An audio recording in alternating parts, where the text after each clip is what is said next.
asalaamaaleykum mbokku téléspectateur u Leral FM ginnaaw bi ñu sant yàlla julli ci yonent bi sant sang-sang yi sant suñu ñaari waajur ñu ngi ñëw tey ci seen émission sur la table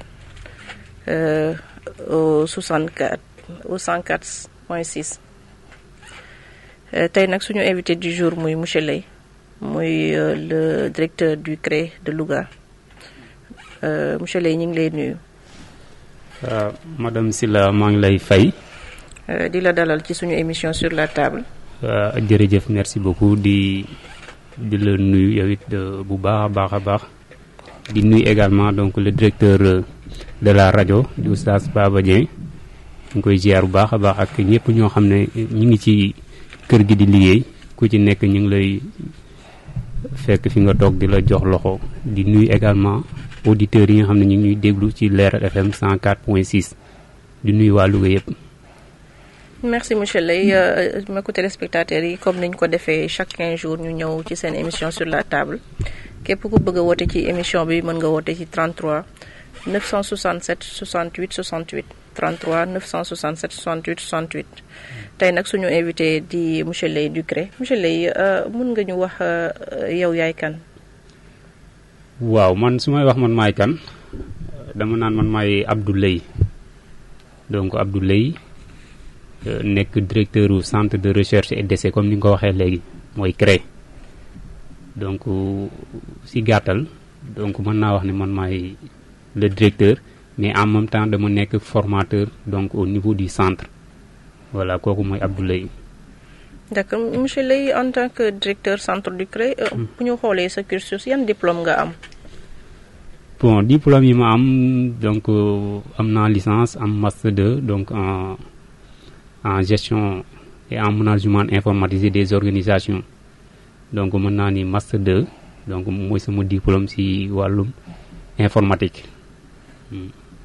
loolu am na solo donc nga nekk jeune monsieur Leye gérer lu mel na CREI centre de recherche et d'essai centre de recherche et d'essai lan lay signifier en fait.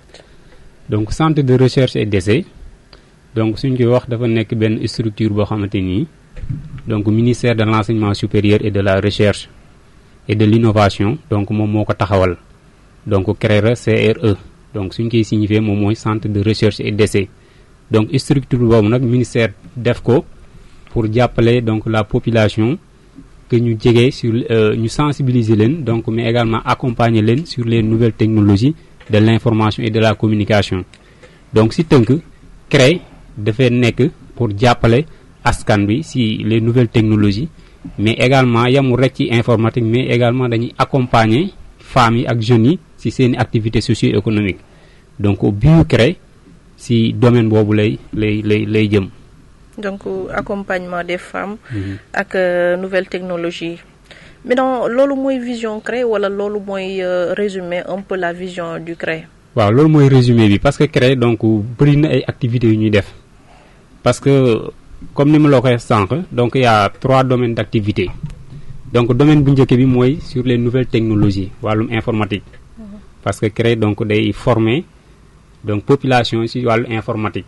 maintenant su weesoo informatique également dañuy yëngu ci wàllum transformation donc formation yoo xam ne dañ koy def la transformation donc des produits locaux donc loolu mooy deuxième domaine bi. maintenant troisième bi également dañuy yëngu ci li ñuy wax les énergies renouvelables parce que au niveau du CREI dañ fay développer donc ay modules yoo xam ne mooy les cuiseurs solaires les fours solaires donc yooyu dañ koy defar donc moo tax ma ne CREI donc day yëngu ci 3 domaines d'activité. CREI ci ban ministère la bokk.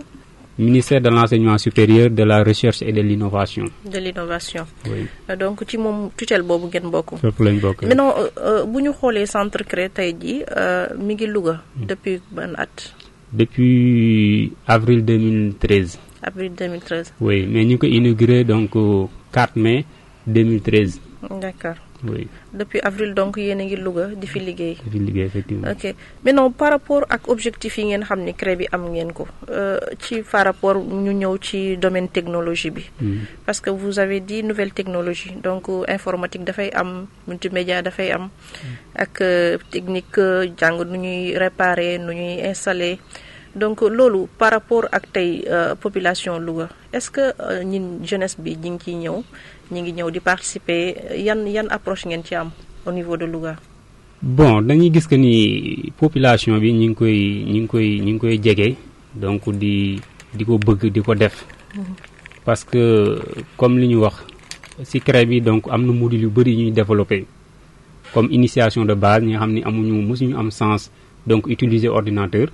donc ñooñu dañ leen di defal li ñuy wax module initiation de base c'est pour les débutants. donc à part également l'initiation il y a ce qu'on appelle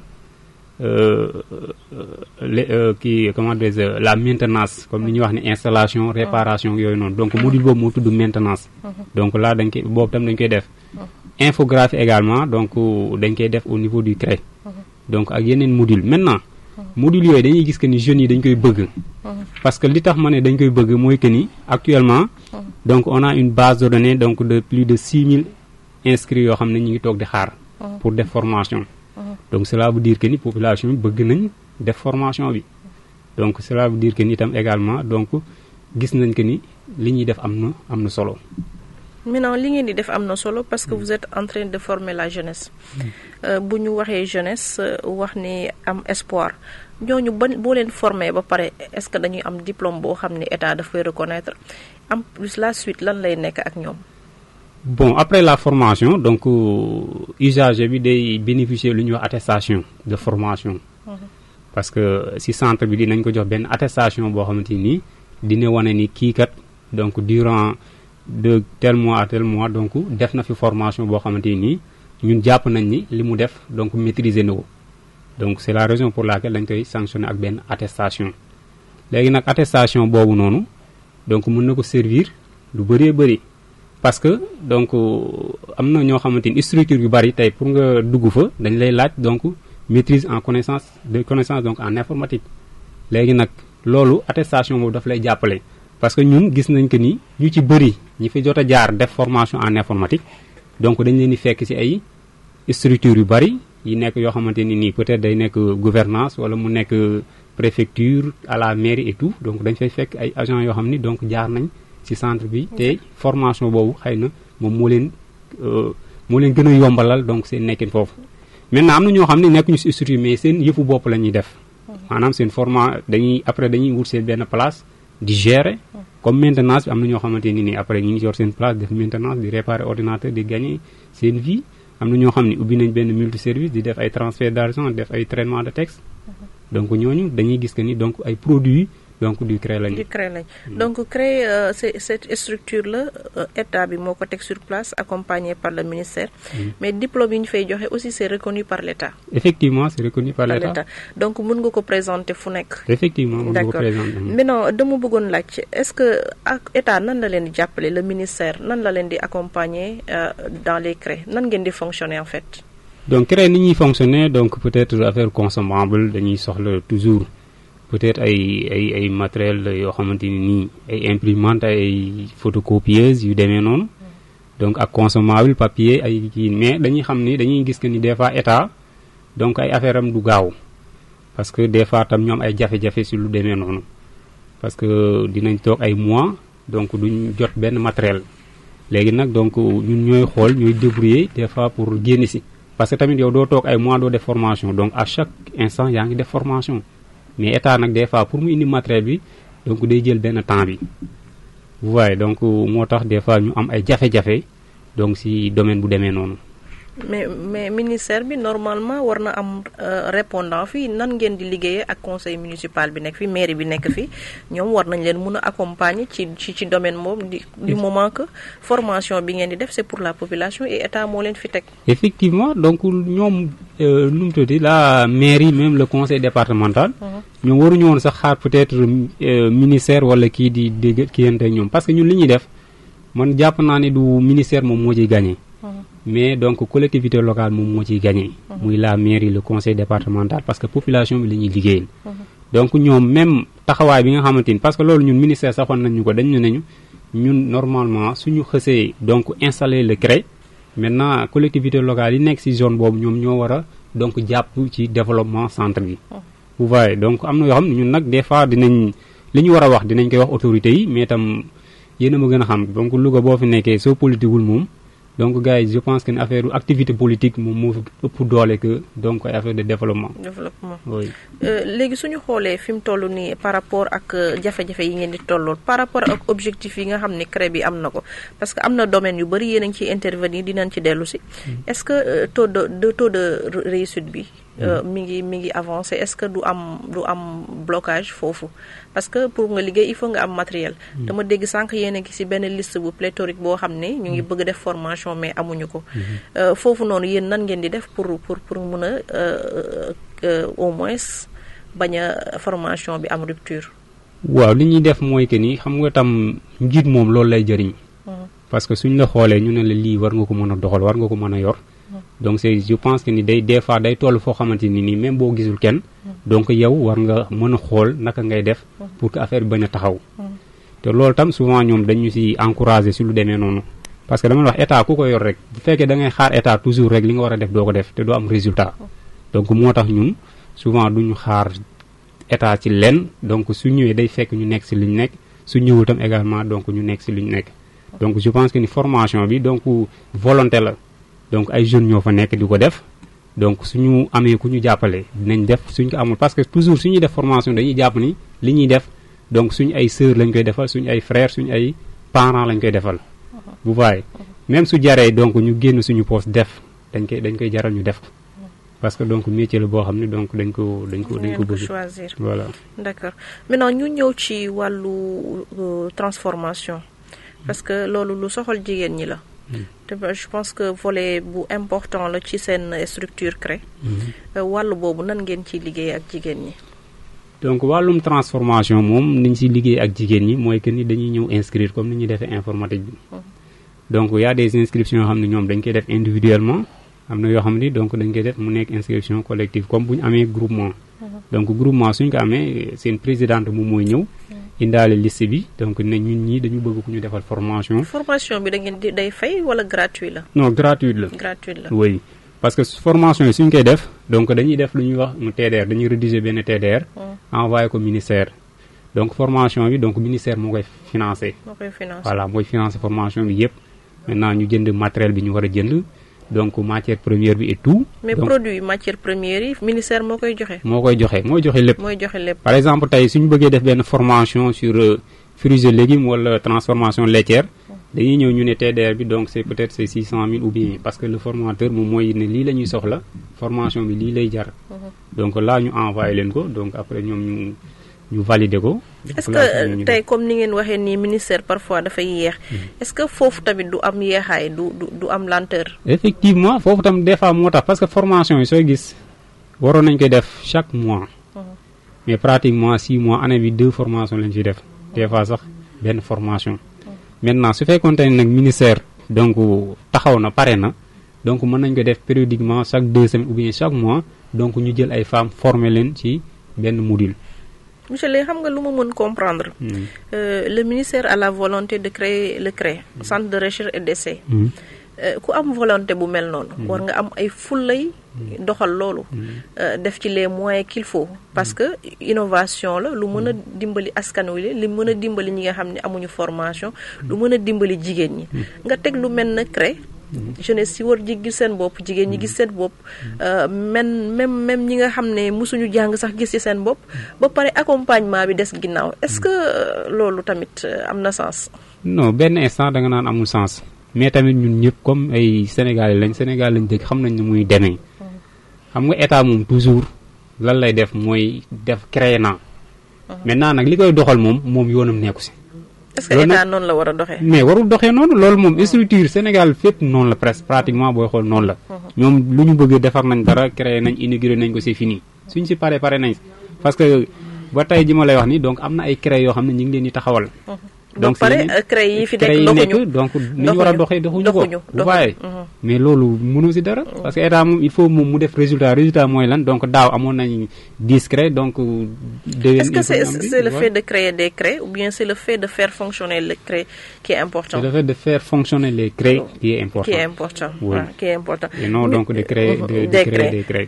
parce que boo ko gisee ni da ngay yokk problème rek parce que damay dellu si transformation parce que damay gis ni CREI da ngeen di defar yaourt da ngeen di defar ay sirop jus coco jinjeer vinaigre confiture savonnerie yi da ngeen koy defal donc yooyu yëpp da ngeen koy def di ko jàngal jigéen ñi loolu par rapport boo leen xoolee bi ngeen commencé ba léegi ban résultat ngeen ci am par rapport jigéen ñi ak liggéey bi. donc mën naa ne am nañ ci résultat parce que CREI. ñaata femmes ngeen ci formé gul. formé nañ ci pratiquement 300 femmes. 300 femmes. oui ci produits yi. donc ci transformation donc des produits locaux. donc lu ci mel ni transformation laitière. donc transformation fruits et légumes. donc céréales ak ce qu'on appelle fabrication et production savon local et eau de javel. donc formation yooyu suñ ko defee femmes yi bokk donc après dañ leen di defal lu ñuy wax suivi parce que au niveau du CREI y a une formatrice boo xamante ni day def lu ñuy wax entrepreneuriat féminin donc femmes yi bu ñu defee formation ba pare donc normalement war mën nañ liggéey parce que xam nañ ni formation nii lañ koy defee donc liggéey boobu des fois mën nañ am moyen mën nañ ko mën a am donc dañuy dem chercher donc trouver des financements foofu dinañ leen jàngal naka la ñuy donc utee financement bi également suñ ko jotee donc naka lañ koy mën a gérer ba nga xamante ni nii donc dinañ liggéey te duñ am benn jafe-jafe donc là également duñ leen seetaan donc après la formation ñu dem donc yooyu dañ leen koy jàngal maintenant après bu jeexee tamit dañ leen di topp parce que tamit femmes yi des fois ñu dem xool est-ce que ñoom li leen jàngal ñu ngi koy def ñu ngi koy tari wala defuñu ko parce que tamit bëgguñu def formation ministère def ci benn xaalis ba pare après affaire bi xam nga ñu dem tëdd di nelaw je pense que ni loolu amul njëriñ. non amul njëriñ donc ñi yéen a ngi seen émission sur la table au 104.6 mun ngeen woote ci 33 967 68 68 donc ñi ngi tey suñu invité ak monsieur Leye le directeur du CREI monsieur Leye bu ñu la déggee ci formation yi ngeen di defal femmes yi formation yu bëri la yoo xam ne peut-être ku ne war na ci mën a sax femmes yi créer des entreprises est-ce que dans le cursus bi ngeen dalee jàngale 300 femmes yéen gis ngeen ci ñoo xam ne tey ça leur a permis ñu créer seen micro entreprise di ko développer di employer ay nit est-ce que am na ci ay résultats yoo xam ne tey mun nga ñu ko ci jox. effectivement am na ci parce que damay jël exemple ci mooy daara bi nekk ci grande mosquée bi te kii bi décédé woon temps yi ñoom def nañ formation ñoo leen ko jàngal fii ci CREI bi donc moom moo ñëwoon ak ay élèves am ñu defal leen formation donc sur la fabrication du savon local et eau de javel bi ñu leen defalee formation ba pare ay 2 semaines 1 semaine jaar naa ci daara bi ba ma demee dama leen fekk donc ñoom ñu nekk en atelier di defar mu ne ma lii nii deen ñu ko yeex a jàngal parce que moom nee na chaque jour daana dépensé donc ci eau de javel donc xaalis bu bari léegi nag comme ñoom mën nañ ko ñoom ñoo koy produire seen bopp jour boobu dama dem fekk leen ñu nekk en atelier di defaral donc eau de javel seen bopp donc ma xam ne lii nii donc amal na leen njëriñ mais est-ce que aussi yéen a ngi suivre norme d'hygiène yi parce que dans le CREI presque la majeure partie li ñuy produire dañ koy loo lu consommable la dañ koy consommer bu dee céréale bi bu dee jus bu dee sirop yi est-ce que yéen a ngi suivre femmes yi sur les normes d'hygiène à suivre surtout ci lu wàllu production lekk gi. effectivement parce que ñi leen di former ñoom déjà li ñuy njëkk a jàngale mooy loolu hygiène formation yëpp nag bu mu ci mënta doon donc dañuy xam ne hygiène moom moo jiitu muy lépp. ba donc formation yi ci bëri suñ koy def donc dañuy am ay gants donc ay masques yoo xamante ni nii c'est parce que li ñuy def nii donc dafay day ci biir la jëm maintenant quant à les produits yi nga xam ne également dañ koy utiliser donc yu ci bëri ITA ñoom ñoo ñu koy jox ñoo ñu koy jaay parce que day nekk loo xam ne surtout bu dee transformation laitière bi am na ay produits yoo xam moom la ñu utiliser du loo xam ne dañuy dem jënd ko ci àll bi wala li non ITA moom moo ñu koy jaay mu nekk loo xam ne dafa nekk en norme et tout donc ñu utiliser ko ci formation bi. ci formation voilà. donc loolu am na solo donc ñu xool ni aussi norme d'hygiène yi. Parfois jigéen bi di nga ko jàngal benn produit mu bëgg ko def. mais mu dem accompagnement bi ngeen di wax financière bi ngeen di wax. est-ce que très souvent accompagner ngeen ay femmes ba ñu jox teg ay entreprises yoo xam ne clairement tey soo demoon ci seen zone. visiter leen ñi ngi ciy gagner seen vie di ci liggéey. voilà léegi nag ñun suñu problème mooy loolu ñun mën nañ former mais mënuñu peut-être joxe financement wala ñu joxe ay emploi parce que souvent ñi si même informatique bi sax noonu lay demee dañ naan yéen su ngeen ñu former pourtant war ngeen ñu wutal fu ñu dugg wala leneen non parce que ñun ñi ñuy former ñëpp mënuñu leen wutal fu ñu dem femmes yi ñuy former également ñëpp mënuñu leen jox donc les moyens pour ñu mën a demal seen bopp. Maintenant dama lay jox benn exemple boo xamante ni donc ONG Abi def na ko avec les femmes de Sam ñoom comme état comme financement yi dañ ne état toujours formation mënul financer lépp à 100%. ñoom dañu ne léegi comme état mënu ko te yéen am ngeen formateur am ngeen yenn matériels yi donc ñun dañu bëgg ñu participer ñu defal formation suñu ay femmes benn groupement bu nekk foofu. donc ñu dem fa defal leen formation mais ñooñu tam également produit yi ñu leen jàngal ba tey nii ñoom ñi ngi continuer di ko def. defal leen formation. bu ñu demee à Potou également même chose Potou gis nañ que ni foofu légumes bi dafay bëri des fois ba day yàqu. donc ñu def benn session de formation boo xam ne c'est transformation fruits et légumes. donc ñoom it bi ñu demee former leen également ba tey daaw foire bi amoon Dakar dem nañ participer ci. jaay seen ay produits yi ñu defaroon yëpp. loolu am na solo. voilà donc ñun en quelque sorte. donc si loolu la ñuy. mais est-ce que centre d'essai et de recherche et d'essai am na dëkk bi xam nañ ko am na visibilité ci biir Louga parce que man fi ngeen nekk ruqee na deux approche bi nga xam ni population yi ak jigéen ñi environnement bi parce que peut-être dans le département de Louga mun nga am mais est-ce que dans les villages environnants yéen a ngi fiy intervenir parce que femmes yi foofu ñi ngi ci dugub ji ñi ngi ci mboq mi ñi ngi ci agriculture bi ñi ngi ci élevage yi est-ce que yéen a ngi def approche boobu noonu au niveau zone bi. waaw mën naa ne ñi ngi koy def.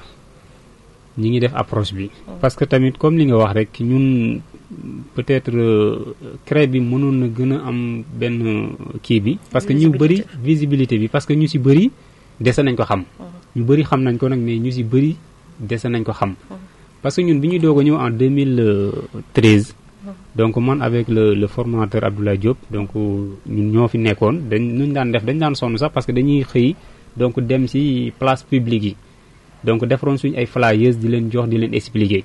vous voyez maintenant mën naa ni peut-être bu ñu amul satisfaction à 100% mën naa ni donc à 50% population bi xam nañ lan mooy CREI parce que li tax mu ni am nañ satisfaction c'est parce que ñi ñu jot a formé. donc maintenant léegi ñoom ñooy jàllale information bi. donc par exemple mën naa ni session bi suñu formé 100 personnes yooyu après mën nañu informer lu mot 1000 personnes. donc c'est la raison pour laquelle yenn villages yi si la ñuy jëlee information bi pour mën a ñëw fii. CREI pour bénéficier aussi yenn formation yi parce que nu ñuy jógee ba Potou ay Léona Sakal fu ne la ñuy jógee ñoom rek. donc ñëw di def ci formation. ok donc 2013 ba léegi ça fait 7 ans. 7 ans ça tey waroon ngeen a sonné 300 femmes c'est minime par rapport tey CREI li mu waroon mën a produire. non par exemple si on dit 300 parce que nous chaque année on forme plus de 1000 personnes.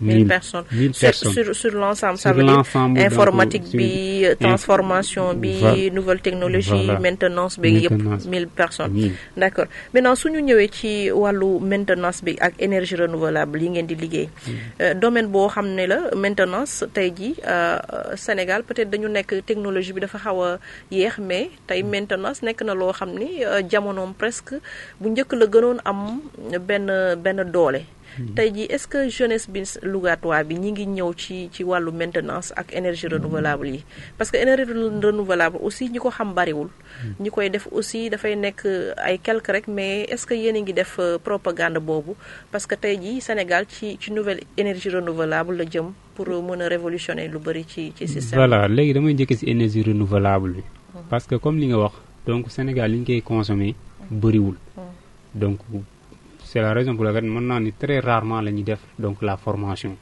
donc 2 fois lañ ko fi defagul xaw ma 3 bi ñu nekkee fii ba léegi c'est parce que même four yi ñuy leen jàngal ñu di ko defar y a ce qu'on appelle des fours solaires yoo xam ni four yi boo ko jëndee mën nga ko exposer ci soleil bi togg li nga bëgg a togg et durée de vie bi donc day dem 10 ans donc ñi ko doon defar di ko jaayee 50 000 francs mu leen di dikkee 50 000 donc te loolu ñu gisoon que ni day jàppale askan wi donc ci suñu environnement donc day tax même également ki nga xam ne moom moo yor këram tam daf koy dimbali donc ci dépense bi muy joxe jënd gaz jënd mat mais dañuy gis que ni ñoom ba tey loolu je pense que ni donc dese na leen intéressé de trop vous voyez peut-être gaz lañ gën a soxla lii ak lii lañ gën a soxla maintenant loolu nag peut-être mën naa ni du CREI moom moo war a peut-être sensibiliser la population ci domaine boobu mais état la tey état donc moo ci war a mën a def benn liggéey boo xamante nii donc dina pousser à ce que la population donc ñu mën a jublu donc les énergies renouvelables parce que fii formé nañ fi ay menuisiers ñu wan leen four yi naka lañ koy utiliser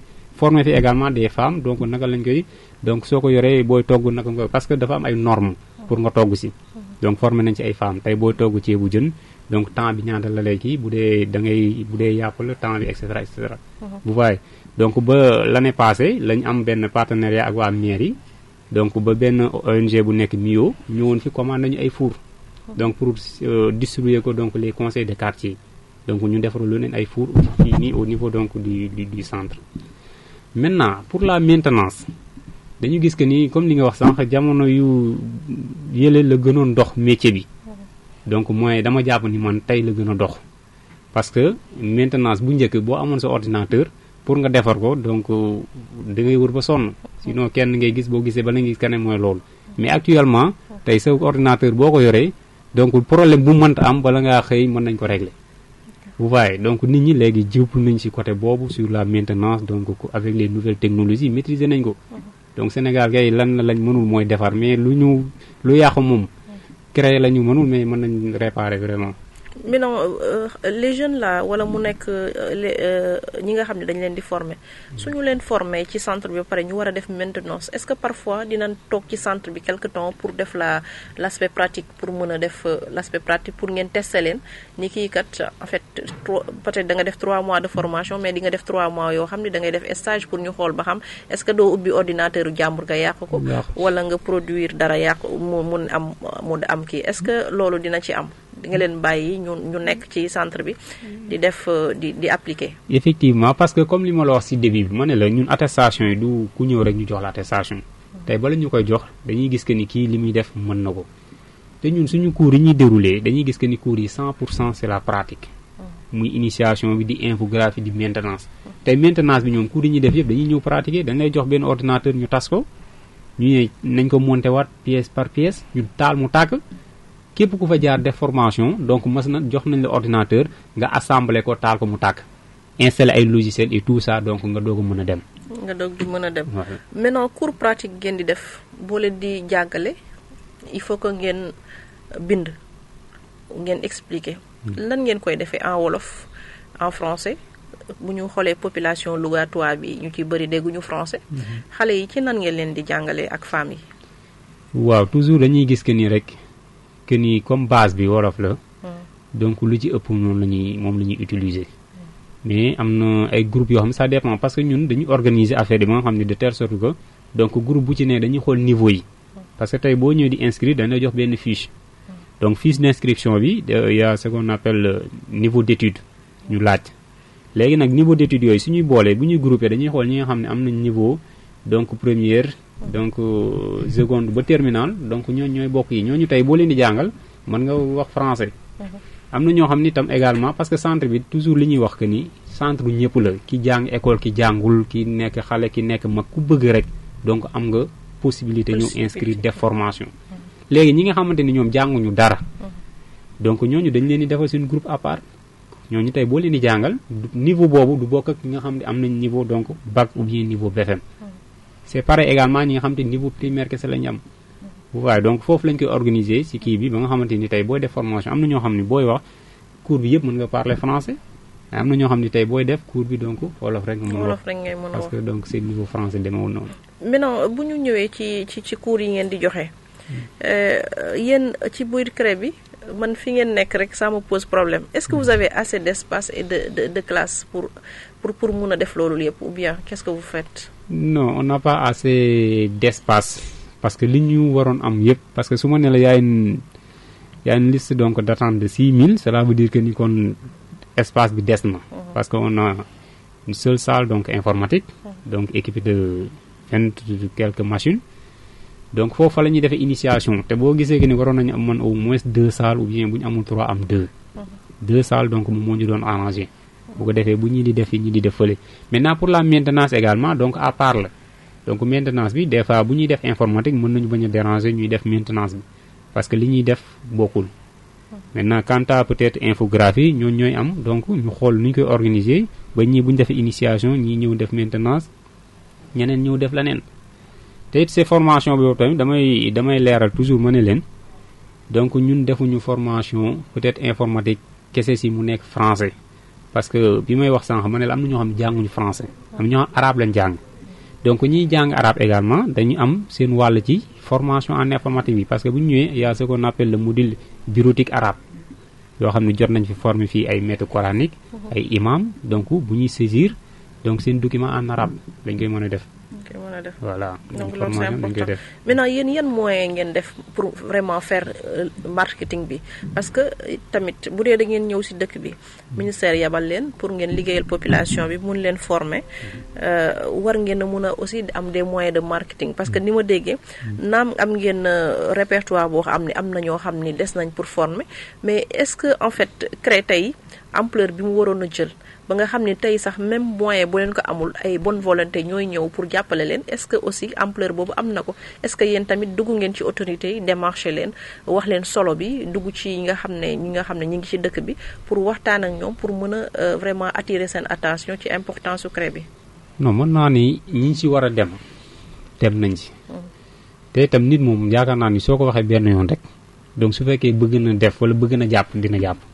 donc ñun nag nekkuñu ñoo xamante ni xëy na toujours dañuy topp ci nit ñi di leen wax lii ak lii parce que dama la nettali benn anecdote rek temps yii la passé ministère daf ñu jox benn machine laser donc et c'est une machine qui coûte plus de 10 millions donc ñëw na fi y a de cela plus de 2 ans donc mi ngi CREI ñu teg machine bi dañ ñu koy jox dañ nañuy woon CREI yi ko soxla bëri na mais yéen waa Louga yéen lañ ko bëgg a jox maintenant ministère dina leen jox machine laser bi mais yéenay wut local bi nga xamante ni fa lañ ko war a dugal comme ñun local bi li nga wax sànq bariwul donc salle informatique ba fa nekk ak leneen donc mënuñu am fu ñu ko dugal léegi si lañ tapé sur les portes fan la ñu war a dem conseil départemental mairie waxtaan ak ñoom chambre des métiers parce que affaire bi c'est pour les artisans machine bi artisans yi donc ñoom pour ñoom seen liggéey la parce que machine bi day def ce qu'on appelle genre sérigraphie parce que yére yi ñuy sol nii comme bi ma sol nii daamine bëgg yooyu machine bi da koy defar machine bi également donc day liggéey ci bois def design ni comme lal yi bopp lal ni ñu koy defaree kii boobu daf koy defar cuir daal yu modèle yu nice yoo xam ne su ko defaree bu ñu ne daal yi Maroc la jógee doo ko weddi donc machine bi flexible lépp day liggéey léegi nag ñu ne machine boobu pour ngeen am ko il faut que ngeen wut local bi léegi local bi mooy tabax benn salle boo xam ne fi nañ koy def population mën ko jëriñoo bi ñu demee maire yi wax leen ñu ne ñu waaw dinañ ci jàpp nangam conseil département même chose chambre de métier mais nan lañ mujj abi ONG abi ñoom ñoo ñu mujj financé salle bi ñu ko def ñoom ñu ko ñëw tabaxal bu waaye man dama jàpp ñi nga xam ne sax ñoom duñu ay code duñu dara ñoom lu ñu niñ ci mën a def sax ñi nga xamante ne ay njiit lañ te xam ne li ñuy def nii population bi donc vraiment donc des fois doo sax comprendre yow ce qui veut dire responsable yi nga xam ne tey ñoo waroon a doxal mbir mi nekk état yebal leen fi ñoom jàppale wuñu leen fenn non seen jàppuñu fenn dama naa jàppuñu fenn parce que bu ñu jàppoon tey mën naa ni CREI yu bëri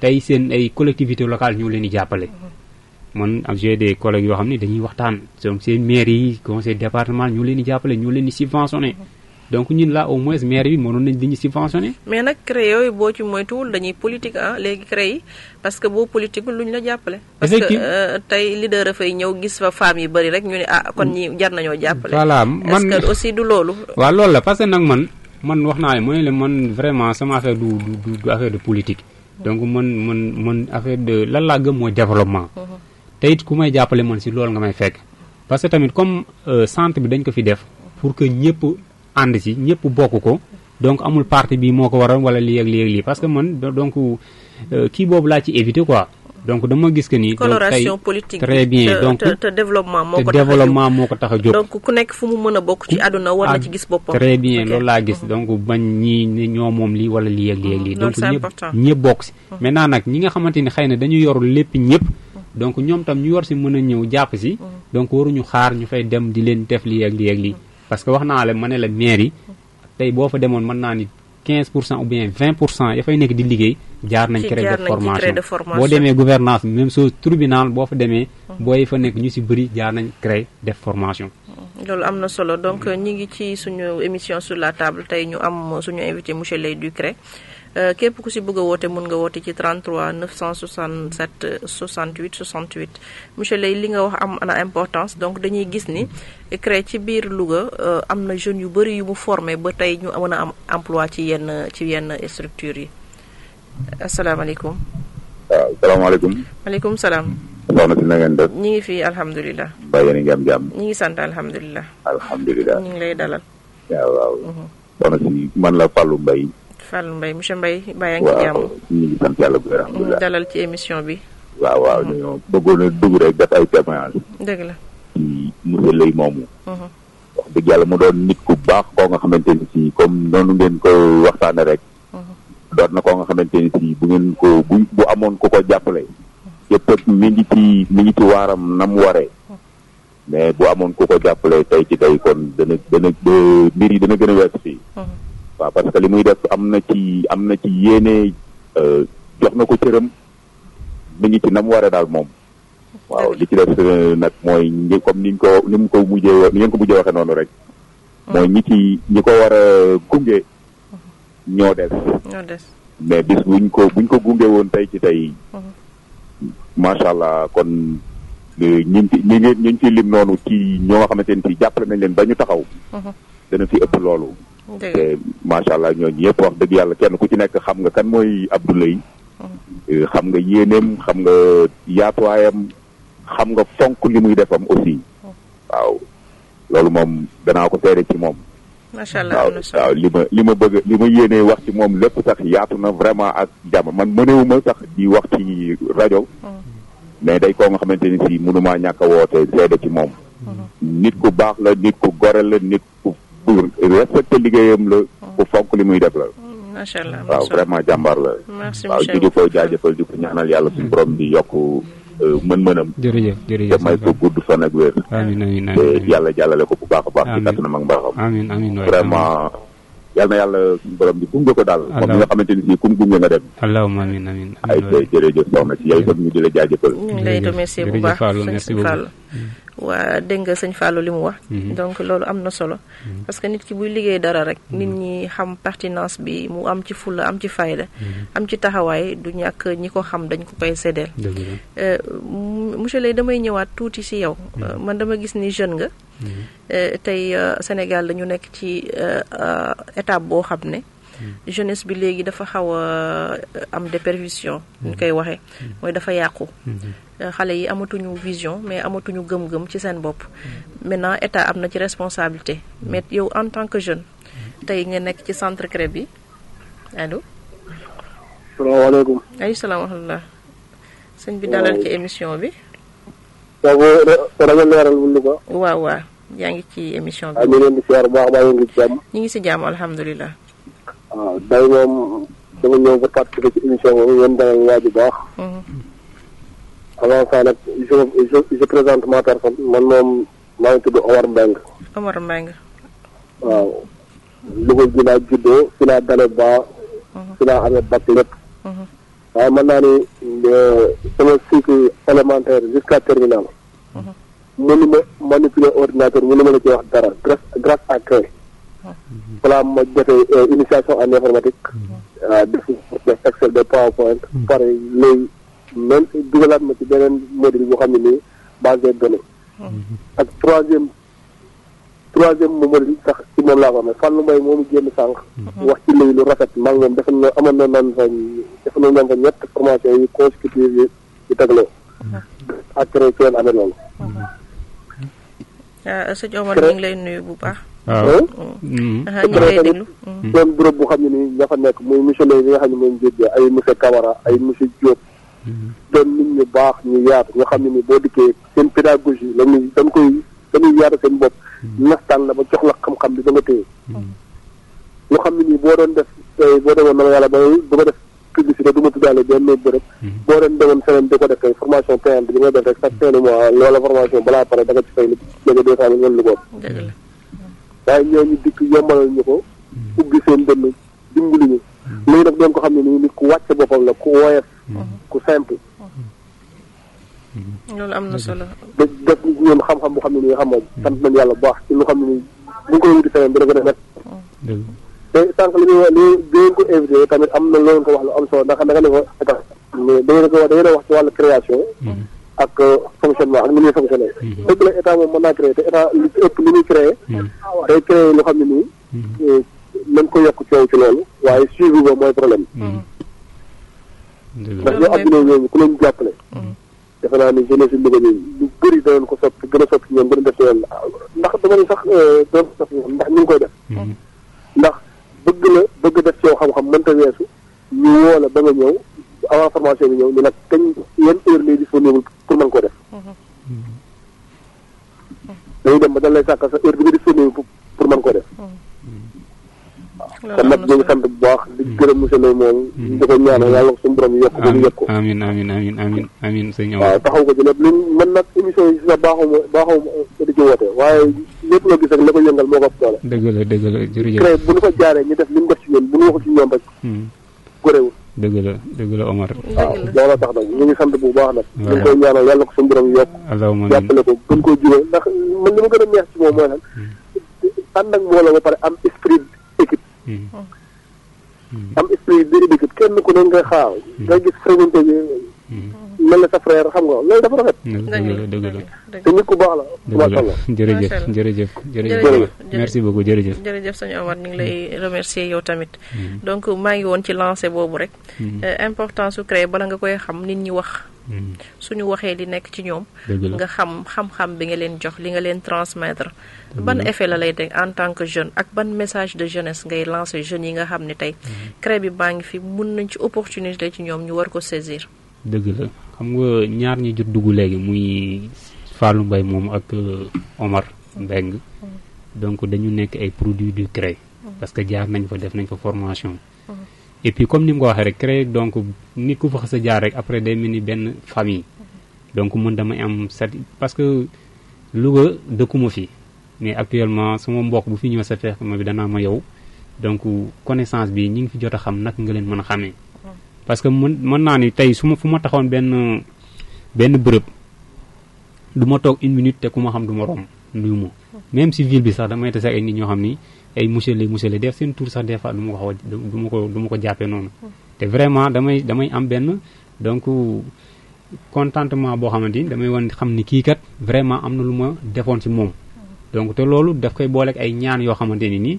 vraiment donc daal day sedd suñu xol vraiment donc tam jeunes yi comme li nga ci wax donc dama jàpp ni formation donc léegi amul prix te CREI dañ fi nekk donc pour accompagner population bi di leen defal ay formation xam ni donc formation gratuitement amul fenn fu ñuy fay donc Mbeng junj na ko sànq ne am na yenn structure yoo xam ne yenn école yoo xam ni tey formation yi ñuy def CREI soo fa demoon da ngay fay xaalis bu weex tàll ñu defal la ko nga ñëw CREI on vous donne une salle climatisée donc équipée des machines et tout defal la formation jàngal la fa defal la 100% pratique loo xamante ni tey parce que moom groupe bi muy wax ni sax am na beneen groupe boo xam ñoom ñoo leen jiitu woon am na si koo xamante ni nii donc moom moo doon gérer ONAS donc léegi sax affecté nañ ko donc moom moo nekkoon kii bi am na benn muy assister sama benn cours base de données parce que cours boobu maa koy animé mais bi ñu defee formation bi base de données création base de données avec Access donc def nañ module bi 3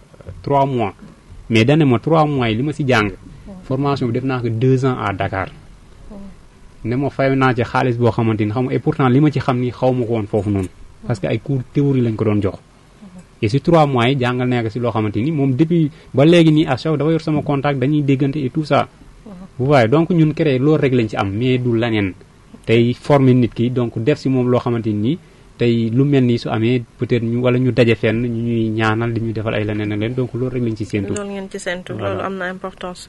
yéen a ngi def auto école ci CREI bi dina am auto école ou bien amagul. oui dina am module boobu donc dugal nañ ko mais démarré guñ ko leen ko donc yan heure ngeen di programmer tey heure de formation parce que maa ngi dégg sànq monsieur Mbengue di wax heure de formation yéen nan ngeen di organiser seen heure yi ñaata temps par 1 heure de temps par 2 heures de temps par semaine la nan ngeen organiser wu. waaw heure yi dañuy jël 2 heures par jour par groupe. 2 heures c'est-à-dire que donc groupe bi mën na def 4 heures par semaine ou bien 6 heures par semaine. léegi sooy inscrire y a une fiche d'inscription bu ñu lay jox donc comme wax naa ko sànq ci début bi mu ne usager bi su ñëwee parce que du ñu ñëw ñu imposer la lii ngay def wala lii ak lii ak lii donc suñu xamee sa prénom nom xam également donc niveau d'étude bi nga am donc dañ la wax ci fiche bi ne la formation yi moo disponible donc nga xool bi nga bëgg a def nga coché soo choisir formation bi nga bëgg a def ba pare ñu ne la heure yi kat donc heure yi am na c'est-à-dire pour les cours du jour il y a de 9h à 11h et de 11h à 13h donc su fekkente ne yow matinée ngay disponible nga choisir ci ñaari heures yooyu nga xool ban nga ci bëgg maintenant pour les après-midi il y a 15h 17h et 17h 19h également donc foofu tam nga xool ban heure nga ci bëgg maintenant carte yooyu yow yaay xool ci journée bi ban heure ngay mën a disponible pour mën a ñëw def formation. donc chaque semaine daal am nga 2 heures de temps. chaque semaine 6 heures. 6 heures de temps. parce que pour les jours ou bien les cours yi nga xam ne dañ leen def lundi. donc ñoom dañuy ñëwaat le mercredi et le vendredi. le vendredi. donc chaque jour 2 heures de temps. 2 heures de temps chaque jour. voilà ça fait 6 heures par semaine. 6 heures par semaine.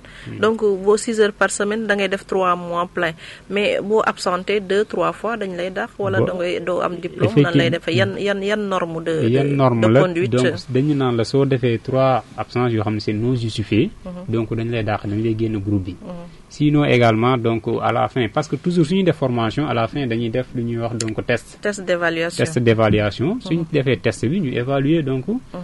usager yi donc suñu gisee que ni yow ko test bi li ñuy def maîtriser nga ko là parce que am na ñoo xam ne dañuy ñëw am nañ notion ci li ñuy def mais amuñu attestation bi la ñuy soxla am na ñoo xam ne diplôme bi moo leen di tax a dugg donc mais suñu évaluer ñu xool que ni yow li ñuy def mën nga ko là dañ lay jox donc attestation. Maintenant est-ce que vous êtes avec combien de promotions mu génn tey créé ci Louga wala yéen doo leen fonctionner en forme de effectivement en forme parce que comme li ma la wax rek affaire de politique bi sax si lu mel noonu doon nañu pousser à ce que donc toujours bu benn promotion di génne ñu organiser benn cérémonie donc woo benn politicien ñu def ay kii ak yooyu noonu vous voyez donc moo tax ñun souvent promotion comme ni day jeex rek donc après dañ naa la da ngay jaar jour sangam mën nga jaar récupérer sa attestation mais dañuy jàpp ni ñun chaque année donc dina am 4 promotions yuy génn chaque année. D'accord.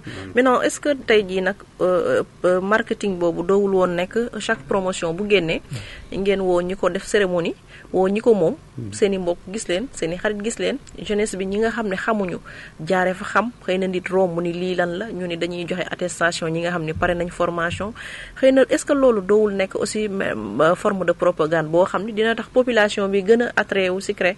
effectivement parce que moo tax ma ne la doon nañ ci xalaat. ba pare aussi xëy na autorité bi nga xam ne invité nañ ko pour mu ñëw tey di parrainer promotion boobu mu mën a jàppale promotion boobu tamit ñu mën a égale seen mën a créer seen entreprise. effectivement donc loolu moo tax man la doon nañ ci xalaat lu demee noonu parce que ñun CREI yi di ñu commencé ñu dugal affaire de peut-être kii ak yooyu yàggul parce que CREI dañu ne woon bi ñu doo commencé donc duñu ci dugal benn activité politique donc CREI amul dara loo xam ne dañ koy def di ko commercialiser vous voyez de même les formations yi ñuy defal femmes yi tey CREI amul sañ-sañ di produire defar ay produits di ko jaay non ñun yooyu duñ ci yëngu léegi toujours suñu defee femmes yi ñi nga xam ne nag defaral nañ leen ñoom mën nañu donc organiser wu maintenant promotion yi am na ay temps ñu ko daan def mais ce sont donc les usagers yoo xam ne ñoom ñu organiser seen biir ñu def benn pot donc xam ni formation bi jeex na ñu def ko mais CREI boobu donc du nekk devant organiser affaire bi. d'accord ñi nga xam ne ñoom ñoo pare promotion bi ñoo koy coordonner def ko affaire bi donc ñu cérémonie.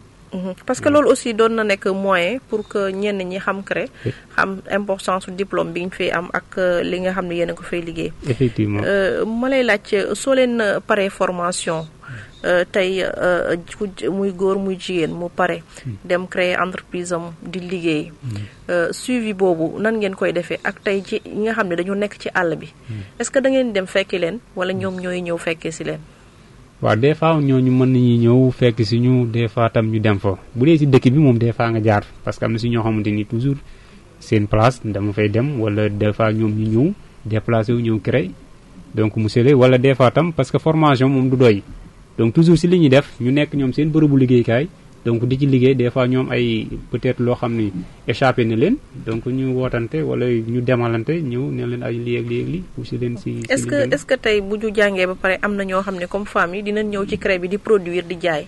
effectivement sur place di produire comme certaines CREI am na ñoo xam ne peut-être dañuy ñëw ci CREI bi la ñuy produire fa la ñuy daje fa la ñuy produire di jaayaat. CREI dañ fa créé woon benn GIE. femmes yi nga xam ne ñoom lañ defaloon formation. ñoom ñoo organisé woon ñu créé seen benn GIE. maintenant GIE bi donc am na présidente. am trésorière ñuy gérer affaire yooyu yëpp. am seen matériel également boo xam ne moom la ñuy doon liggéeyee. di produire di commercialiser di liggéey. loolu am na CREI. maintenant GIE bi mooy ñi nga xam ne peut-être ñi nga xam ne génne nañ CREI mais est-ce que am ngeen réseau boo xam ne ñi nga xam ne génne nañ CREI ñëpp ci réseau boobu la ñu bokk. non loolu nag moom amaguñ ko. parce que toujours doon nañ xalaat pour di ko def. peut-être mu mel nekk benn réseau boo xamante ni donc képp koo xam ni mas na jaar CREI rek. donc yenn information yi dañ ko fay def ñuy mën di déggante di saafonteeg yu demee noonu. loolu yàgg nañ ci xalaat donc pour taxawaloon ko. mais ba léegi nii amagul. loolu tamit doon na am solo ci jigéen ñi. ñu mën a am benn cadre boo xam ne ñoom dinañ ci mën échanger. mën a innover créer aussi ñoom tamit seen est-ce que ci biir CREI am na espace boo xam ne produits yi ñuy defar yëpp dinañ ko fa exposer pour kenn koo xam ne tey ñëw nga benn visiteur wala benn privé. ñëw ni xool ni lii ngeen di liggéey ngeen mën leen ko présenter. effectivement am na boutique parce am que na espace. am na benn kii waaw mais mën naa ni donc c'est pas fonctionnel parce que produit yi ñuy kii yëpp échantillon yi donc sama bureau laa koy def. donc ku visiteur bu ñëwee donc mu ñëw visiter. mais au niveau du CREI am nañ fa benn genre boutique boo xamante ni. tey mënoon nañ ko équiper parce que femmes yi loolu la ñu prévoir woon donc produit yi ñuy def ñu ko fay dugal ak yu demee noonu donc defar ko am teg fa kenn donc suñu produire moom mu nekk fa di jaay. léegi lu tax defarul leen ko ba léegi. donc lu tax defaruñu si xam nga loolu du CREI parce que nee naa la CREI du commercialiser. ñun loolu du suñu affaire. ñun li ñuy def mooy former. donc yéen matières premières yi même les matières premières yi nga xam ne femmes yi moom la ñu war a liggéeyee. parce que su ma jëlee lu mel na vinaigre. tey bu ko femme bi doon defar dafa am produit yu mu soxla yoo xam ne xëy na accessibilité pour mu jot ci dina am problème. lu mel na eau de javel aussi. femme bi war na ko mën a am na produit yoo xam ne xëy na du ko am te ci CREI la ko jàngee CREI war na ko mën a fournir donc war ngeen am benn magasin de produits yoo xam ne lu mel na meew yi ñoom fa lañ koy jënde di ko defar matière première yi. waaw loolu CREI war na ko def mais jàpp naa ni duñ ko gaaw a def parce que toujours femmes yi bu ñu leen di former donc muy produit di matière première donc lépp loo xam ni day aju ci formation bi dañ leen wax ni fii lay jógee. ku ko soxla fee nga koy jëlee donc prix bi tam lii lañ koy jëlee ba même yi nga xamante ni Dakar lay jógee comme bu dee eau de javel wala vinaigre bouteille yi donc fi ma waa moom moo koy jaay dañ leen expliquer jox leen adresse jox leen lépp te ku ko soxla kooki def nañ fi benn formation tamit bi ñu innové seen CREI bi donc après bi ñu continuer ñoom di produire ñoom ñooy demal seen bopp. xamuñu woon fu fi ma waa ne xamuñu woon fu ñuy jëndee bouteille bi. mais léegi luñ si soxla ñoom ñoo koy jëndal seen bopp. donc loolu volonté la laaj parce que ku génn foofu noonu nga xam tey nga war a produire yaourt war a am thermomètre war a am fuy war a am gaz war a am peut-être nu mu tuddati ferment yooyu yëpp nga war ko am donc soo amul volonté te amul sur place da ngay dem ba Dakar pour jëndi ko. waaw parce que ñun formation bi ñu fi def récemment parce que le jeudi vendredi def nañ fi benn formation boo xamante ni. donc dama ne ferment bi donc dew ma Dakar jëndi ko donc dama woo ki koy jaay ne ko dañu soxla temps de ferment donc mu teg ko ci horaire bi indi ñu ko donc li nga soxla toujours nee naa la coordonnées yi dañ la koy jox kii mooy jaay lii la koy jaay moo soxlaa jarul sax ngay déplacé wu da ngay woote lii laa bëgg mu tegu la ko fi indil la ko. mu indil la ko d'accord c'est important nit ñi xam ko. maintenant jigéen ñi ban engouement la ñu am ci CREI parce que su ma xoolee li ngeen di def ci CREI doon dimbali trop jigéen ñi sur le plan économique parce que consommation locale ngeen wax transformation fruits et légumes. déjà loolu ñun moom la ñuy dundee gis nañu déjà lekk gi ni mu mel. ak qualité bi ak excitant yi ñuy def ci lekk gi tey jii jigéen ñi bu ñu liggéeyoon ci confiture beeg yi nga xam ne tey mun nañu dimbali de manière naturelle. tey jii je pense que plan développement ñoom dinañ ci gis seen bopp mais population bi dinañ ci gis seen bopp est-ce que c'est pas très encourageant très souvent tey ngeen regrouper jigéen ci benn cadre comme réseau ñu def ay foire yoo xam ne daf leen di permettre ñu mën a wane CREI li mu liggéey nu mu tati vulgariser ko mais aussi tax yeneen jigéen gis ko ba mën ci mën ci inspiré wu parce que tey jii li ngeen def nii tey boo leen ko tegoon ci benn espace mu nekk production nit ñi dañ ko soxla dañ koy soxla te duñ ko am fu ñu ko amee am ñu ko bëgg a mën mënuñu ko man gis naa ay jigéen ñoo xam ne tey buñ ko mënoon dinañ ci liggéey lu bëree bëri est-ce que dowul ngeen créer genre bu mel noonu wala ngeen jox idée yi jigéen ñi ngeen encadrer leen ñu mën a gën a yaatal liggéey bi.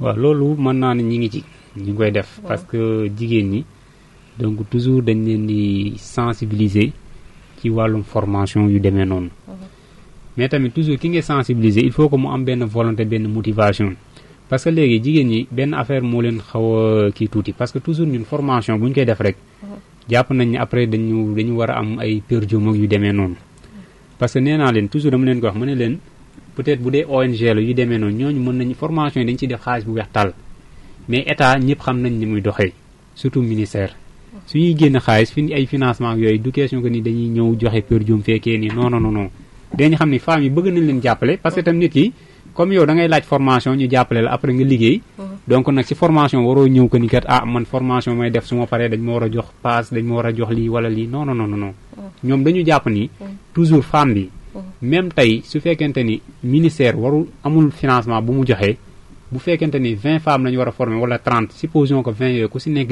génn 1000 francs tey jii am na formation yoo xam ne coût bi matul sax 50 000 francs bi ngay jënd matière première bi motu ko maintenant quant à le matériel loolu da nga koy wut si kër yi ñoo am nañ ko dañuy boole ñu ci ak yooyu matériel bi également CREI am na ko ku ko soxla boo ñëwoon CREI ñu jox la matériel ñu jox la sur place parce que seen directeur bi Baba Dieng def na ko ak waa les femmes de ñi dëkk si ginnaaw Seras foofu noonu bi ñuy doog kii foofu y a de cela ay 3 ans yooyu moom lan la ñu wax danañu lay comme CREI yéen dañu def formation mu nekk ñun actuellement ministère donc génneegul benn financement mu ne ma femmes yi bëgg naa leen jàppale léegi ñun wax leen ma matière première lu ñuy soxla yéen matériel yi ngeen am ngeen indi ko ñu defal leen formation bi mais noonu lañ def ñu dem fa déplacé wu dem foofu noonu si koñ ba former femmes yi defal leen ñoom tamit ñu ne léegi liñ leen defal produit après ngeen jaay ko bu ngeen ko jaay def seen bopp di jëndaat di defar di kii yaakaar naa ne ñoom tam loolu ña nga ca. loolu ñu ngi ca. beneen affaire bi tamit mooy nu mu tuddi Nayoobe. def naa avec le directeur d'école mooy doomu sëriñ bi donc sama xarit la parce que dafay def formation en informatique mu gis ni formation yi am na solo transformation bi mu ne ma lii dama ko bëgg a jàngal sama ay élèves mooy ñi nekk si daara ji moom it même chose la def moo jënd ay matière première moo ko jënd ñu déplacé wu dem Nayoobe defal ko fa formation moom it keroog bi muy def conférence am bi donc affaire bi dafa nekkoon benn affaire boo xam ne c'était extraordinaire donc ñu ne lii élèves yi naka lañ ko mën a defaree bu faaye donc yooyu itam nit ki des fois ñoom ñooy mën a am benn volonté am motivation bi bëgg li ñuy def ñu ñëw jàpp si leen. ce qui veut dire que groupement bu bëgg tey am motivation yéen pare ngeen pour déplacer wu fekke ko former leen muy école yi muy centre yi muy fu nekk xam ni nit mi ngi fa te soxla formation bi yéen mun ngeen leen accompagner ñëw former leen. tout à fait mais est-ce que yéen a ngi liggéey ci tey jii bu ñu waxee Louga zone sylvopastorale boo xam ni tey élevage ak agriculture lu fi waroon am doole la même su dee mi ngi ci mais tey des na est-ce que yéen a ngi liggéey par rapport ak éleveurs yi parce que yéen da ngeen di produire ci seen lu mel ne yaourt da ngeen koy produire céréale bi agriculture bi daf ciy intervenir est-ce que yéen a ngi liggéey parce que dama gis fii benn ranch loolu laa ko mën a duggee muy Ndimbe ñuy produire du lait boobu ma jàppoon ni tey yéen tey bu doon ñoom approché nañ leen waroon nañ ko mën a transformer defar ci lu bëree bëri mais nee nañu ils sont restés à l'état nature ba boobu li ñuy liggéey ba léegi loolu la ñuy def mooy produire meew bi jaay ko est-ce que aussi loolu jarul ngeen xalaataat parfois approche yooyu ngeen koy def donc yooyu xalaat nañ si parce que bi ñu njëkkee def formation transformation donc ñooñu cible yi si lañ bokkoon mooy waa Sànq bu sud yooyu noonu parce que gis nañ ñoom ñoo fi yor ay nag ñuy def loolu noonu comme ni nga ko waxee Louga donc c'est une zone donc sylvopastorale meew mi des fois day toll foo xam day yàqu donc day dem ba moo tax ñu xalaatoon donc module bi ne dañuy def lu ñuy wax transformation laitière parce que tey meew bi ak technique yi ñun ni ñu koy defaree mën nga ko denc 4 mois du am benn problème du def dara ñoom am na si ñoo xam ne jot nañ bénéficier formation defal nañu formation mais Sénégal suñu problème mooy lan des fois mooy suivi bi nit ki mën na ñëw nga former ko peut-être benn yoon lay kii ñaar mais pour mu continuité moom lañ moom mën naa ne daal moom mooy xaw a des. mooy xaw a des. voilà mooy xaw a des. donc continuité mooy xaw a des. voilà. est-ce que aussi parce que tey ñoom bu ñu defaree meew est-ce que aussi yéen a ngi leen di jàngal rentabilité bi muy am parce que tamit sénégalais yi parfois bu ñu defaree dara gisuñu ci seen bopp ñu ëpp ci nu mu tëddee coono ka dara luñ ciy am. parfois dañ ciy dellu ginnaaw est-ce que yéen a ngi leen di expliquer rentabilité biñ ciy am ñoom par rapport ak tey suñu defaroon yaourt defar fromage ak yooyu mu nekk loo xam ni liggéey bu industriel la bu xarañ la ba pare c'est des produits vraiment extraordinaires yoo xam dafa neex set na sell na te dafa am hygiène.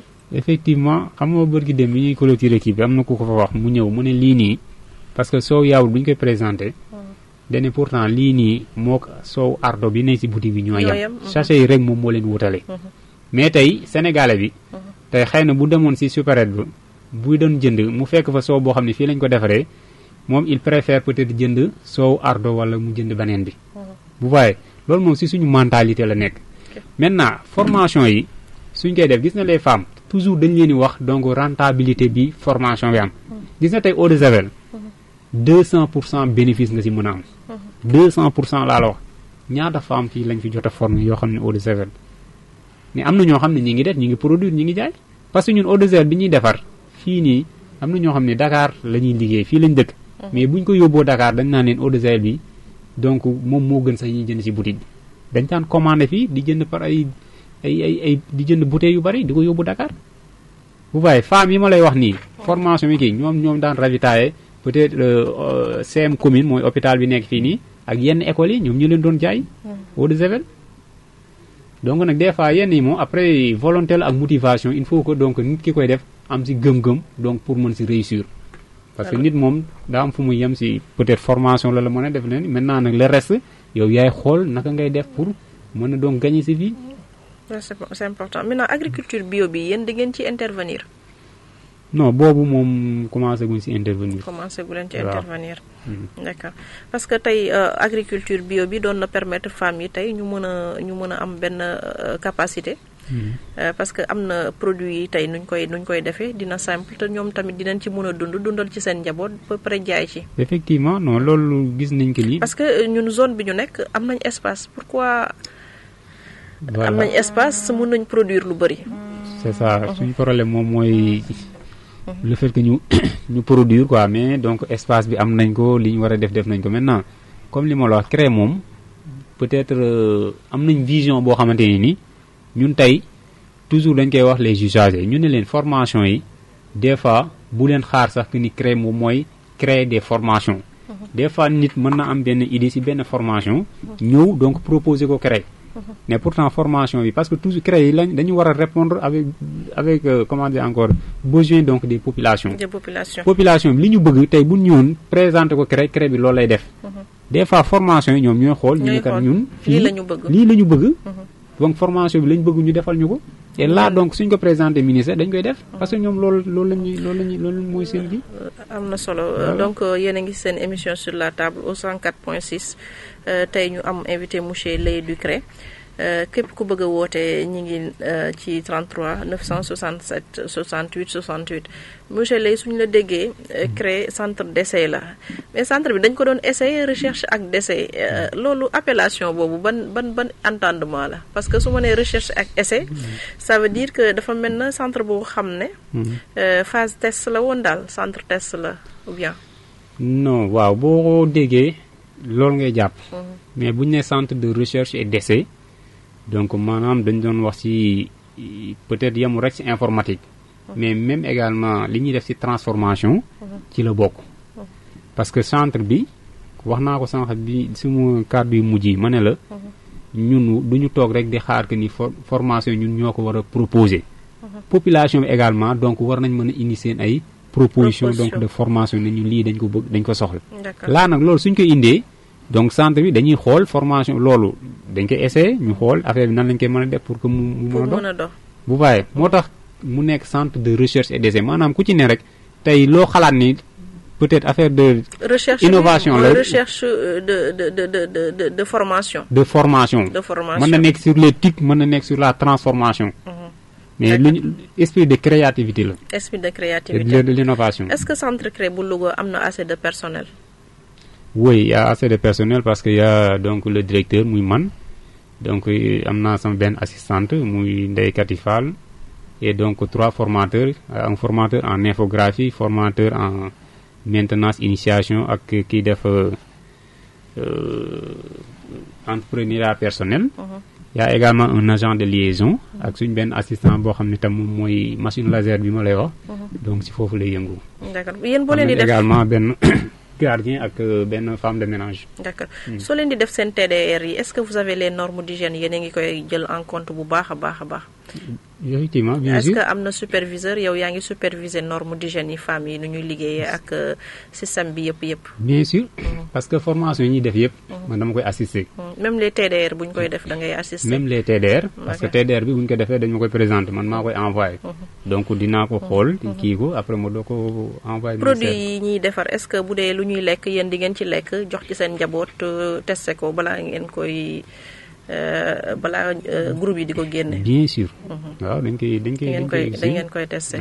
donc boo leen di def formation bi ba pare ba nga xam ne da ngeen war a def test final ngeen war a def examen de passage pour nga xool ni nit ki. tey li mu doon jàng mokkal na ko. est-ce que d'habitude nan ngeen koy defee da ngeen leen di def en groupe. wala des transformations waaw en groupe lay doon. comme salle bi ñu nekkee. donc bu ñu paree ñu jël ñu ciblé kenn. mu ñëw def restitution bi ci formation bi. mu commencé à la zéro que nii formation bi nii lañ ko defee woon nii la commencé nii ak lii ak lii ak lii après keneen ñëw répété. donc cela veut dire dañuy xam ni donc ñi donc maîtriser nañ li ñuy def. parce que man jaar naa ci CREI. je pense que je suis une présidente de réseau CREI. jaar naa ci. am na yu bëri kooku kii sax Kong Fumé sax jàngal nañ lu ñu koy defee. waaw donc kon xam naa ci tuuti lu ñuy liggéey ci CREI. donc lu am importance la te lu mën a suqali jigéen la kooku jinjeer beeg lu ne defar nañ ko ci CREI.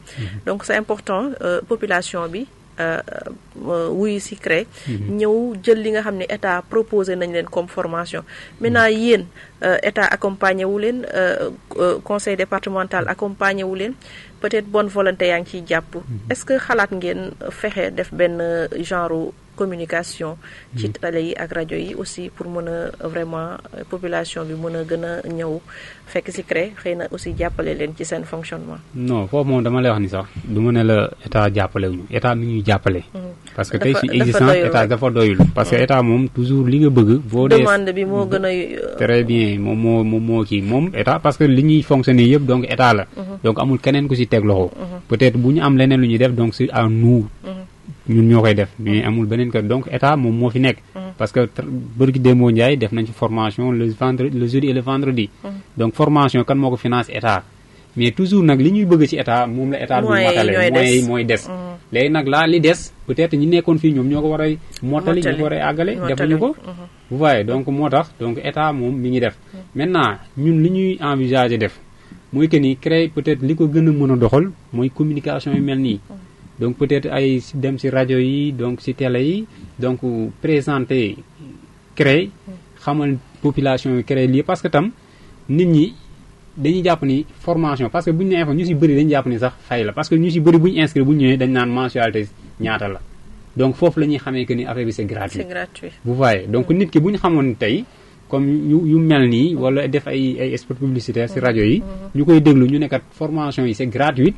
je pense que ni bu ñu xëyee fële kenn du fa xaj. mais sur la table la ngi fi ñu offrir les spot yooyu. voilà aussi ñu est-ce que am ngeen numéro boo xam ne tey ku bëgg a jug am information ci CREI. oui am ngeen ko mën nga ko wax nit ñi dégg la. waaw 33 937 33 47 donc moom mooy numéro. fële. mooy numéro bi 33. 937. 33. 47. 33 47. waaw 937 33 47. d'accord donc mbokku téléspectateurs yi kon ñu ngi ko gisee ñu ngi seen émission sur la table tey ñu amoon comme invité monsieur Leye suñu émission mi ngi jeex tey dañu xaw a tardé mais nag ñu ngi lay remercier parce que waxtaan bi am na solo xam naa dinañ ci ñëwaat ci CREI waxtaanaat monsieur Leye tey bu ñu dañuy ñëw tuuti rek ci actualité ak yow Sénégal la ñu nekk fi mu toll dafa am problème de sécurité bu posé. Jeunesse bi fi mu toll nii boo gisee dëkk bi presque ñun ñëpp dañu nekk ci pression ak tous les maladies qu'il faut ak l'environnement mi ma dégg ngeen di wax ay énergie renouvelable est-ce que ci formation yéen a ngi sensibiliser wàlle nit ñi ci la protection de l'environnement sur les énergies durables tey bu pays bëggee développer il faut que mu nekk ci haute technologie est-ce que yéen a ngi ci apporter seen touche en tant que jeune di leen ci lancer waat parce que ci formation yooyu ci ngeen mën a vraiment defaraale askan wi.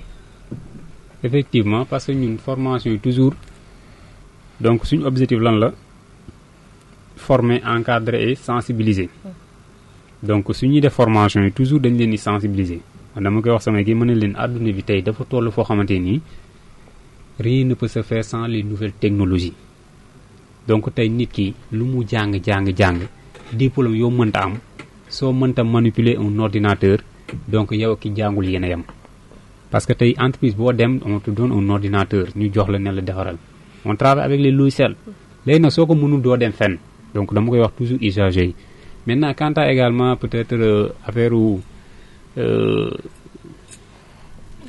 sensibilisation bi sur l'environnement sur tey ji xew-xew yi am ci sécurité beeg yooyu et tout ça comportement citoyen yi nga xam ne tey war nañ ko mën a doxee. effectivement parce que yéen aussi yéen a ngi ciy bàyyi xel. effectivement ñi ngi ciy bàyyi xel parce que ñun donc loolu suñu objectif la bokk parce que créer ña fay daje donc dafa am ay xale am ay mag ay góor ay jigéen façon bu ne moo fay ñëw donc tey gis nañ ni comme ni nga ko waxee jamono ju tey toll na foo xamante ni nii donc ñun ñëpp ñoo ko gisandoo donc doy na waar yéeme na maintenant nag dañuy bañ a tàyyi ci wax ji rek donc toujours ñu nekk ci di wax suba ngoon guddeeg bëccëg ñun moom ñi ngi sensibiliser ñi ngi informer def lépp donc nit ñi nag des fois dañuy xaw a naqaree waxal mais nag dañuy bañ a sonn bañ a tàyyi ci wax ji je pense que un jour viendra affaire yi dina changer. Espérons. Monsieur benn question dernière question rek monsieur Leye seen ministère bi nga xam ne moo leen jiite nan la tudd. Ministère de l'enseignement supérieur de la recherche et de l'innovation. Kan mooy ministre bi fi mu toll. fi mu nekk nii Cheikh Oumar Anne la. Cheikh Oumar Anne parce que Mary Teuw moo fi nekkoon léegi Cheikh Oumar Anne. voilà Cheikh Oumar Anne. monsieur Leye dañ lay bàyyi nga tàggatoo waxtaan ak téléspectateurs yi. ndax suñu temps d'émission jeex na. ça a été un plaisir de vous recevoir. parce que li ngay liggéey dafa am solo te ñaan nañ yàlla ñëwaat fi waxtaan ak yow. bu gën a profond incha allah moi aussi donc vraiment am na mbégte bu baax a baax ci ñëw bi fi ñëw. donc di kontaan également ci dalal bi ma dalal.